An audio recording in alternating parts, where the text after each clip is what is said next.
Sir, আপনাদের কি লাগবে দেখেন। কিরে তোরা কি খাবি? বিরিয়ানি আইটেমের কিছু অর্ডার দে। আমাদের জন্য 3টা হায়দ্রাবাদি বিরিয়ানি নিয়ে আসেন। Okay sir. স্যার এই যে ধরেন আপনাদের বিরিয়ানি। স্যার আমার মা ফোন দিছি, একটু কথা বলি কেমন? হ্যালো, আসসালামু আলাইকুম মা। এই যে অফিসে বসে আছি,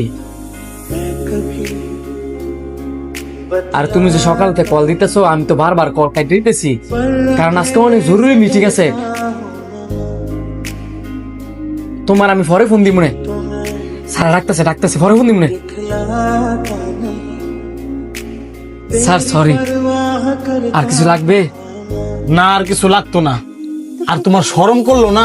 মার লগে যেমনি মিথ্যা কথাগুলা কইলা। যেই বাপ মা খাওয়ায় ফিন্দায় বড় করছে, এই বাপ মার লগে এমনি মিছা কথা কও? দেখো কোনো কামই ছোট না, তোমার মারে কোলে না কিল লেগা তুমি যে ওইটারে চাকরি করো। যে লোক কর্মরে শুরু করে দেয় হে লোকে ভবিষ্যতে কিছু করতে পারে না। আমি চাকরি করি, মাস শেষে ভালো একটা টাকা পাঠায়, এতে তারা অনেক খুশি। আর আমার কয়েকটা মিথ্যা কথাতে যদি আমার ফ্যামিলি অনেক খুশি থাকে, এটা কি ভালো না? আমার বাপ মা জানে আমি একটা ভালো জায়গায় চাকরি করি, আমার গ্রামের মানুষ তাই জানে। আমি যদি কই যে আমি ওইটার চাকরি করি, ওইটা যদি আমার গ্রামের মানুষ জানে, তাহলে আমার বাপ মারে কি কইতো না যে তোর ফোলারে এত কষ্ট করে লেখাপড়া করায়া কি লাভ হইছি?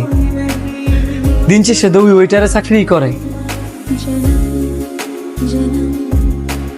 আমরা হচ্ছি ভাই পুরুষ মানুষ, বাসা থেকে বেরোলেই বাসার মানুষ জানে যে আমরা কাজে বেরোইছি।